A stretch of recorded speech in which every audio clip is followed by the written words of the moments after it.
হে everyone, সবাই কেমন আছো? আশা করছি অনেক ভালো আছো। আমিও মোটামুটি ভালো আছি। তো সবাইকে গুড মর্নিং জানিয়ে আবার একটি নতুন ভিডিও শুরু করলাম।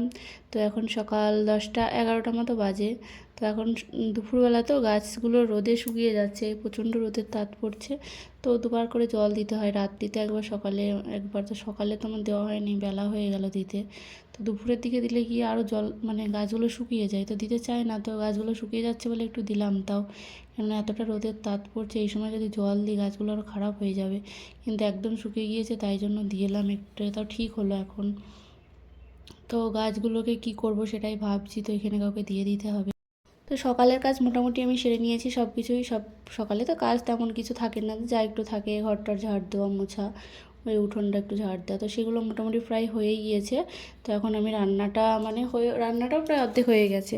আজকে রান্না হচ্ছে, ডাল হচ্ছে আর একটা লাউয়ের তরকারি হচ্ছে। তো ডালটার ভাতটা বসিয়ে দিয়েছি, আর শুধু লাউয়ের তরকারিটা হলেই হয়ে যাবে। দুপুরে গরমে আর ভালো লাগে না রান্না করতে বেশি কিছু, আজকে দুটোই রান্না করলাম। তো ও বলে বেশি রান্না করতে হবে না, তুমি দুটো রান্না করবে তাহলেই হবে। আর ডিম ফিম রান্না করলে সেদিন আমি একটাই রান্না করি, শুধু ডিমের ঝোল রান্না করি, আর হয়তো সাথে একটা আলু টালু ভাজি, খুব বেশি হলে। তাও ডেলি করি না আমি, এই গরমের জন্য রান্না করতে একদম ভালো লাগছে না, তাও করতে হবে, কি আর করা যাবে। আর রাত্রিতে তো রুটি হয়, দুপুরে একবার ভাত হয় আর রাত্রিতে রুটি হয়, ব্যাস ওতেই হয়ে যায়। সকালে কোনো রান্না করি না, ব্রেকফাস্ট এটা ওটা খেয়ে নিই। তো বললাম তোমাদের ডাল রান্না হচ্ছে, আর এদিকে ভাতটা বসানো আছে, আর ডালটা হলেই হয়ে যাবে। তো ডালটা নামিয়ে আমি লাউয়ের তরকারিটা বসিয়ে দেবো। তার আগে ভাতটা হয়ে গিয়েছে, ভাতের ফ্যানটা ঝরিয়ে নিতে হবে। তো ভাতের ফ্যানটা আগে ঝরিয়ে নিই আমি। আবার ভাতের ফ্যান মানে অনেকে সেই অনেক রকমভাবে পারে, কিন্তু আমার সাথে হয় না। তো আমি এইভাবে, এর আগেও দেখেছো তোমরা, এখানে হচ্ছে কি যে ওই যে কল টাইপেরগুলো আছে, ওইটার সাইডে পাশাপাশি দুটো আছে, সেই জন্য আমার একটু সুবিধা হয়, নাহলে প্রবলেমে পড়ে যেতাম। তো দুটোর উপর ওটাকে ধরি, তো আমি ধরে থেকে ফ্যানটা ঝাড়ে আমার, এটা মানে অভ্যাস। আমি বাড়ি থেকে কোনো দিনই ফ্যান ঝাড়াতে পারি না। বাড়িতেও যদি ভাত রান্না করতাম, হয়তো মাকে বলতাম ফ্যানটা ঝরিয়ে দিতে। কোনো দিন যদি রান্না করতাম, কমই করতাম, করিনি তেমন। আর শ্বশুরবাড়িতেও তো কাউকে না কাউকে বলি যে ফ্যানটা ঝাড়াতে আমি পারবো না, ভাতটা রান্না করতে পারবো। কেন জানি না, আমার সাথে ফ্যানটা মানে অনেকেই তো সেই তলে থাল টাল দিয়ে খুন্তি কিংবা সাঁড়াশি দিয়ে রাখে, কিন্তু আমার সাথে এটা হয় না কেন আমি নিজেও জানি না। তো অনেক চেষ্টা করেছি, হয় না, ভয়ও লাগে, মনে হয় যেন সেটা খুলে বেরিয়ে পড়ে যাবে। এরকম হয়েছেও একবার, চেষ্টা করে দেখতে গিয়ে সব ভাত পড়ে গিয়েছিলো। তো সেই থেকে আমি চেষ্টা করি না, যতক্ষণ লাগে, কেউ যদি না থাকে আমি ততক্ষণ ধরে থাকি ফ্যানটা। তো এই করতে হয়, কী করা যাবে। তো এই করতে গিয়ে আবার এইখানে আজকে মানে জল বেশি দিয়ে ফেলেছিলাম লাস্টের দিকে, তো হাতে তাত লাগলো, হাতটা একটু পুড়েও গেল। তো এদিকে আবার ডালটাও হয়ে গেছে, ডালটাও নামিয়ে ফেললাম। তো এবার লাউয়ের তরকারিটা বসিয়ে দেবো। আবার এখানেও হাতে ছ্যাঁকা লাগলো একটু করে। মানে কী বলো তো, এখানে আমার সাঁড়াশিটা আছে, ওই সাঁড়াশিটা ঠিক কাজ হয় না। তো সেই জন্য কী করবো, সাঁড়াশিটা ধরি না, ওই হাত ন্যাতা ট্যাতা দিয়ে ওই দিয়ে ধরে নিই। সাঁড়াশি ধরতে গিয়ে ভয় লাগে, একদিন পড়ে গিয়েছিল, দুধ উতলাচ্ছিলো, তো দুধটা ধরতে গিয়ে পড়ে গিয়েছে, সেই থেকে আমি সাঁড়াশিটা ইউজ করি না। তো এই দিকটা সাঁড়াশি সেই অন্যরকম একটু চিমটে টাইপের কেমন একটা, তো সেই জন্য ওই ন্যাতা দিয়েই হয়ে যায়, আমি আর সাঁড়াশি ইউজ করি না। তো মোটামুটি রান্নাবান্না হয়ে গেলে শুধু লাউয়ের তরকারিটা বসিয়ে দিয়ে আমি স্নানটা সেরে নেবো। স্নানটা সেরে নিলে হয়ে যাবে আমার কাজ। আর স্নান টান করে একটু পুজো টুজো করে তারপর ভাতটা খেয়ে নেবো, এখনই চলে আসবে। তো এই কদিন একটু চাপ আছে ওর, ওই আবার এখানে থাকতে থাকতেই আবার ওর হচ্ছে কি যে ছুটি দিয়ে দিয়েছে আমাদের, মানে কাল থেকে ছুটি হয়ে যাবে। তো মানে এখানে 4 দিন কেটেই যাবে আমাদের ছুটি, মানে ছুটি স্টার্ট হয়ে যাবে। তো আর মাত্র হাতে গোনা কয়েকটা দিন এখানে, খুবই কম দিন, বেশি দিন নাই, খুবই কম দিন। ঠিক গেলে তোমরা নিশ্চয়ই দেখতেই পাবা ভিডিওতে, কিন্তু মাত্র কয়েকটা দিন। তো আমার এদিকে প্রচুর মানে কাজটা তো বেড়ে গিয়েছে এখন। সব এদিকে মানে যত কিছু আছে সব গোছানো, পরিষ্কার টরিষ্কার করা, মানে চারিদিকে অনেক পর্দা টর্দা লাগানো ছিল, তুমি দেখতে পাচ্ছ, ওগুলো নেই। রান্নাঘরেও ছিল, তো সেই পর্দাগুলো আমি সব খুলেছি, মোটামুটি বেশিরভাগ খুলে ফেলেছি, দু একটা আছে। তো সেইগুলো একদম যাওয়ার সময় নিয়ে নেবো, বাদবাকিগুলো খুলে ওগুলো ওয়াশ করে আবার ভাঁজ করে নিয়েছি, না হলে সেই দিনের দিন মানে খুব তাড়াহুড়ো লেগে যাবে। সেজন্য আমি আস্তে আস্তে কাজ অনেক গুছিয়েও রাখছি। তাও তাও যতই গুছিয়ে রাখি, তাও কি বলো তো, একটা জায়গায় আসা 6 মাস হয়ে গেল, কাজ তো আর কম থাকে না, জিনিসপত্র একটা একটা করে কিনতে কিনতে অনেকই হয়ে গিয়েছে। মনে হচ্ছে যেন এই তো কয়েকদিন আগে আসলাম, কিছুই তো আনিনি, কিন্তু দেখছি যে এটা ওটা হতে হতে মানে প্রচুর জিনিস হয়ে গিয়েছে। তো সেটাই ভাবছি যে এত জিনিসপত্র নিয়ে যে ট্রেনে যাবো, সেটাও একটা বিশাল চিন্তার বিষয়। তো টিকিটটা অবশ্য যদিও কনফার্ম হয়ে গিয়েছে ঠিকই, কিন্তু এই যে এইসব জিনিসপত্র নিয়ে যাওয়া একটা বিশাল মানে চিন্তা। তো এখান থেকে টাইমটাও অনেকক্ষণ লাগে যেতে, মানে 2-1 দিন লেগে যায়।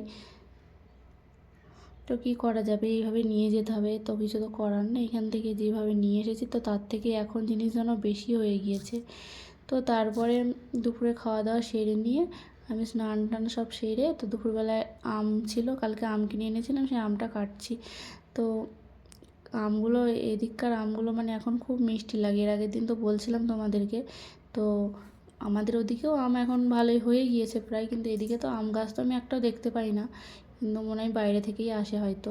কিন্তু আমগুলো প্রচণ্ড মিষ্টি, তো খেতে আমার খুব ভালো লাগে। আর ও তো আম খায় না, এর আগের দিনও বললাম তোমাদের। ওই আমাকে নিয়ে এসে একটা, আর এখানে আমগুলো তো ভালোই বড় বড়, ওই একটা আম আমাকেই পুরো খেতে হয়। তো এই একটা আম খেলে মানে পেটটা ভরে যায়। কিন্তু দুপুরে বলতে এখন দুপুরও নেই ঠিক, বিকেলবেলা হয়ে গিয়েছে, 5টা 5:30 বাজে। তো আমি আমটা খেয়ে এখন যাবো আবার জিমে। তো আমটা ভাবছি খেয়ে নিই, নাহলে খারাপ হয়ে যাবে। এর আগের দিন এনে 2 দিন রেখে দিয়েছিলাম, তো ভিতরটা একটু খারাপ হয়ে গেছিলো। তো সেই জন্য আবার ভাবছি খেয়েই নিই যা হয় হোক, কিন্তু নেবো না ভাবি প্রতিদিন। তো আবার দোকানে গিয়ে কেমন যেন আমের দিকে আমার চোখ চলে যায়। তো আম খেতে ভালোবাসি একটু, সেই জন্য আমটা নিয়েই ফেলি। তো একার জন্য তো ঠিক ভালো লাগে না। যে কোনো কিছু দেখবে যদি মনে হয় বাড়িতে মানে সবাই যদি না খায়, যদি একার জন্য হয়, তখন সেই জিনিসটা রান্না করতে কিংবা খেতেও ইচ্ছে করে না একদমই। আমার ক্ষেত্রেও এখানে তাই হয়েছে, ও যেগুলো খেতে চায় না কিংবা আমি যেগুলো খাই না সেগুলোও খেতে চাই না, বলে একার জন্য তোমাকে রান্না করতে হবে না। আর ও যেগুলো খায় না সেগুলোও আমি হচ্ছে কি যে মানে রান্না টান্না করতে পারি না। আবার কোনো ফল টল বলতে ও আমটাই খায় না, তাছাড়া সব কিছুই খাই। তো আমি আমটা আনলে মানে একাই খেতে হয়, সেই জন্য বলি ওকে যে এত বড় আমটা আমাকে একা খেতে হবে। তো এটাই হচ্ছে প্রবলেম। তারপর এখন খাওয়া দাওয়া মানে আমটা খেয়ে এখন জিমে যাব একটু, তারপর এসে রাত্রিতে মানে জিম থেকে এসে রাত্রি রান্নাবান্না করে খাওয়া দাওয়া করব। এখন আর কোনো কাজ নেই।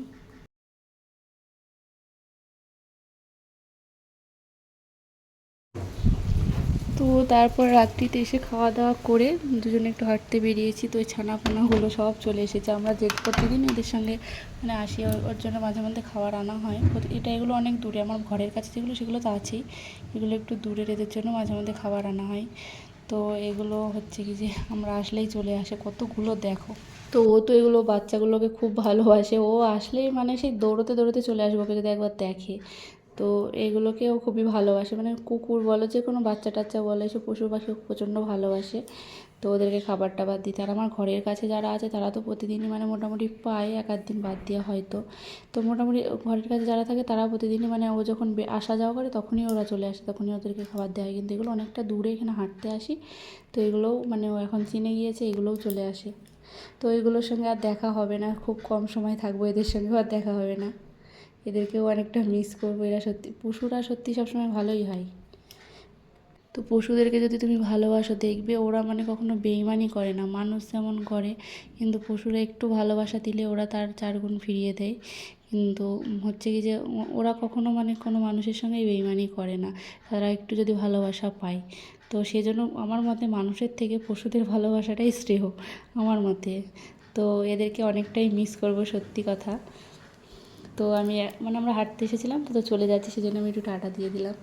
তো তারপরে এসে শুরু হয়ে গেছে মেন কাজ, ব্যাগ গোছানো। এখন 11টা 18 বাজে, তোমাদের ঘড়িটা দেখালাম। তো 11টা 18 বাজে, তো ব্যাগটা গোছাতে লেগে গিয়েছি। তো খুবই কম সময় বললামই তোমাদের। তো মোটামুটি আরও অনেক ব্যাগ গোছানো কমপ্লিট হয়ে গিয়েছে। তো এটা গুছিয়ে রাখছি, এখন অনেক গোছাতেও হবে। তো অ্যাকচুয়ালি এই ব্যাগটাতে শুধু আমার জামা কাপড়ই লোড হয়ে গেছে, কেননা আমার জামা কাপড় প্রচুর হয়ে গিয়েছে, এখানে এসে আরও কেনা হয়েছে, এই জন্য জামা কাপড়ও প্রচুর হয়ে গেছে। আর বিছানা টিছানা সব কেরম হয়ে আছে দেখো। গোছাচ্ছি তো এটা ওটা সব ভরে ফেলছি, যেটা পাচ্ছি সামনে, মানে আমারই জিনিসপত্র বেশি এটাতে। তো আলমারি পুরো খালি হয়ে গিয়েছে আমার জামা কাপড়ের এগুলো। আর মোটামুটি ওরগুলো তো আরও বাক্স টাক্স আছে, ওরগুলো নিয়ে যাবে এবার বাড়ি, সেগুলোতে নিয়েছে। এগুলোতে শুধু আমারই শুধু, মেয়েদের তো কোথাও গেলে জামা কাপড়ের গাদা হয়েই যায় এমনি তো নর্মালি, তার উপরে এখানে 6 মাস আছি, এখানে তো প্রচুর হয়েই যাবে। আর নতুন নতুন জামা কাপড়গুলো আছে কিছু কিছু, সেগুলো পরাও হয়নি এখনও। আর এখানে এসে যেগুলো কিনেছি এক্সট্রা হয়ে গিয়েছে সেগুলো অনেকই, তো এই জন্য বেশি হয়ে যাচ্ছে, আটছে না। তো আরও কিছু অনেক ব্যাগ হয়ে যাবে প্রচুর, সেটাই তো চিন্তা বললামই তোমাদের।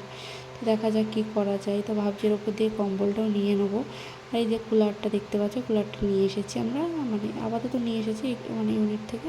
তো আর যাওয়ার সময় দিয়ে দেবো। গরমে থাকতে পারছিলাম না, সেই জন্য ওই ইউনিট থেকে বললো নিয়ে যা, তো যখন যাবি তখন দিয়ে যাবে। তো আমরাও বললাম ফালতু কিনে কী করবো, চলেই তো যাবো, সেই জন্য আর কিনিনি, ইউনিট থেকেই নিয়ে এসেছি।